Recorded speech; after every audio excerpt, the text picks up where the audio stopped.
Hello and welcome to the Evo India channel, and we have with us the all-new Honda SP160. This is the latest from Honda to enter the premium commuter segment in the 160 segment, and it is the elder sibling of the SP125. And here is what you need to know about this bike with this quick walk-around video.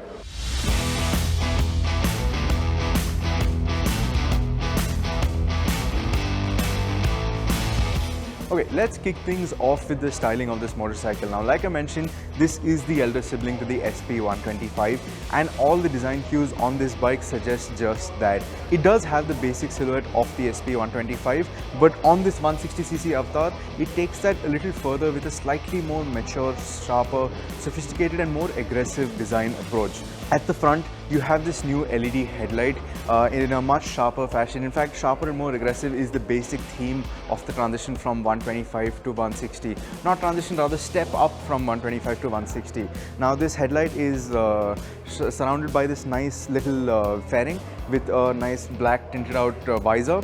You have a nice colored fender, and that flows rather seamlessly to this tank. Now, the tank is one of the major talking points of this motorcycle because it has this really sharp, chiseled look. It's muscular and it really adds to the visual appeal of this motorcycle, making it seem like a sizable upgrade over the SP125, and that is exactly what someone who's upgrading from the 100cc, 125cc to this 160 segment class is looking for.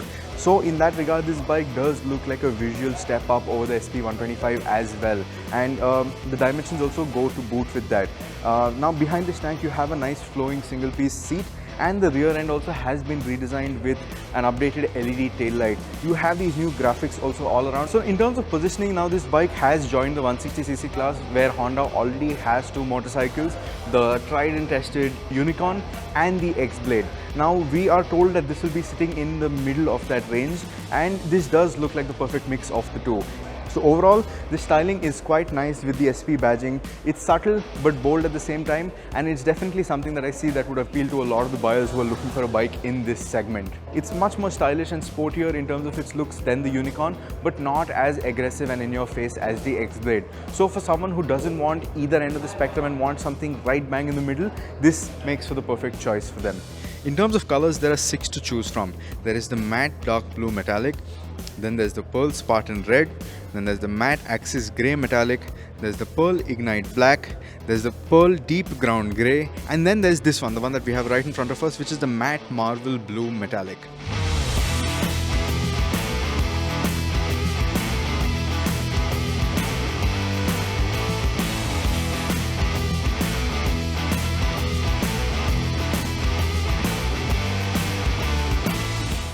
Right, so now with the design bits out of the way, let's approach the chassis setup of this motorcycle. Now, this is an all-new motorcycle in terms of that it is an SP motorcycle, but the basic underpinnings are something that already exists in the market. So essentially, this uses the same diamond frame that's found on the Unicorn and on the X-Blade, but they have been tweaked slightly to achieve slightly better and comfortable ergonomics. To that end, you have a 796mm seat height, which is fairly comfortable for riders of all sizes. And the bike, it's not really wide, and the inseam is pretty narrow, so people of all dimensions should be able to comfortably sit on this bike and feel comfortable in riding. It wouldn't be intimidating for anyone, and even the weight is pretty approachable. So the 796mm seat height is 2mm down from the Unicorn, and the ergonomic setup has also been made such to make for a comfortable commuting bike. So to that end, you have a fairly wide handlebar, and you're not leaning over too much to approach it, neither are you sitting too far back. Now, even in terms of the foot pegs, they're not too sporty in their positioning. They're right under you, so your feet are sitting comfortably under you, so you can sit in this for a longer duration, and they're not too far forward where it feels like a cruiser either. Now, the seat, I can't really tell you because I'm just sitting on it on a static bike. I've not ridden the bike yet, so I can't tell you what the seat comfort is, but as of right now, for someone of my size, it still seems fairly comfortable with enough room for a pillion to sit comfortably as well. This will be tested properly when we do our road test, so stay tuned for that. But apart from that, this feels like a fairly nice place to be, especially if I were to be commuting around the city. Now, the rest of the chassis setup comprises, like I said, of the diamond frame, and that frame is suspended off of a telescopic fork setup at the front and a monoshock at the rear. Now, this monoshock at the rear is preload adjustable, so compliance should be a little better, but again, this is something we can put to the test and verify only once we have ridden the bike, which we should be doing pretty soon. Now, one thing that is new on this bike is the wheel setup. Now, unlike the Unicorn or even the SP125 for that matter, this gets 17-inch wheels, which is sort of something you've come to expect from most of the bikes in this premium commuter 160cc class. Now these 17-inch wheels, they also are slightly wider. The front is the same at an 80/100 section, but the rear is now a 130/80 section, so it's slightly wider. Wider 130 section tire should improve its ability and stability in corners and also on the highways, and that is a good thing, especially considering this sporty styling. You have one variant which gets the disc brake only at the front, which will be the base variant, and you have the higher end variant which gets a disc brake at the rear as well. Now the disc brake at the front is 276 mm in diameter, and the disc brake at the rear, if you were to option that, will be 230 mm in diameter. In terms of safety features, you do get single channel ABS regardless of whether you opt for the single disc or the dual disc variant. Now in terms of weight, if you opt for the single disc variant, you're expecting a curb weight of 139 kilos, and if you option the second rear disc brake, the weight will go up to 141 kilos. Now in terms of the fuel tank capacity, you get a 12-litre fuel tank here, which is up from the SP125's 11.2-litre fuel tank, but it is a litre down from the Unicorn's 13-litre fuel tank. Now overall, the chassis setup seems promising, and it should make for a really balanced and neutral riding experience. And knowing Honda, I'm pretty sure they have pretty much nailed the ride and handling, but again, something that will be properly verified once we get to ride the bike really soon. Right, now talking about the heart of the matter, this engine. Now Honda has decided not to really mess around and make a new engine because they have a trusty engine in their catalog already. Now this uses the same engine as found on the Unicorn 160, and that has proven to be really reliable and successful for Honda. So why mess with that formula? Which is exactly why you have the same 160cc engine from the Honda Unicorn, and it is in the identical state of tune as well. And this does meet all BS6 Phase 2 requirements, which means it is also OBD2 compliant and E20 fuel capable as well. In terms of power outputs, it's running the same state of tune, so it makes the same 13.3 bhp at 7,500 rpm and 14.58 Newton meters of torque at 5,500 rpm. Now, how the riding experience is with the updated chassis setup is something we're looking forward to finding out.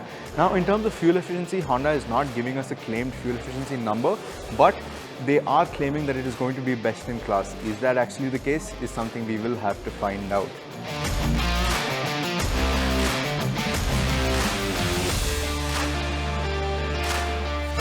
Now in terms of features, this isn't going to be setting any benchmarks with its fat feature list, but it does get the basic things, and that's pretty much standard with this 160cc class anyways.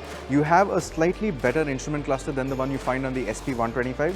It's a little bigger in dimensions, and it has this analog-ish tachometer which is shown digitally only, but it rotates in a circular fashion. And then you have a few information readouts that are pretty usable.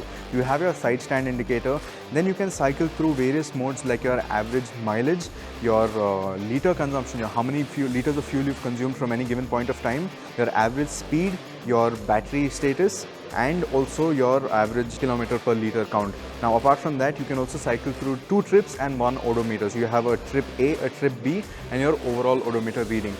Apart from that, you also have single channel ABS like I mentioned. You have a hazard switch which has become pretty common on all Honda motorcycles, and that is about it. One thing I feel that is missing on this motorcycle is a USB charging socket, which has now become pretty standard across all bikes. So that is something that is not there here, which should have been.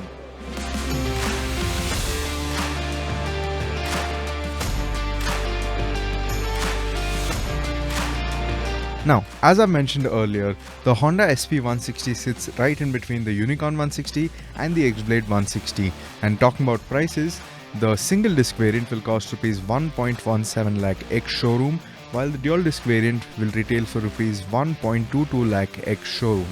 So that has been the quick walk around of the Honda SP160. You get Honda levels of fit and finish, you get a tried and tested engine from the Unicorn 160 which is now compliant to the latest emission norms, and you get enough features to get going. And the change in wheel sizes should also make for a slightly more engaging bike to ride. But we will be able to verify all of this only once we actually ride the bike, which should be pretty soon. So stay tuned for our first ride review. So in the meanwhile, you tell us what you think about this SP160 and whether or not you would be considering it over its rivals. And with that, thanks for watching.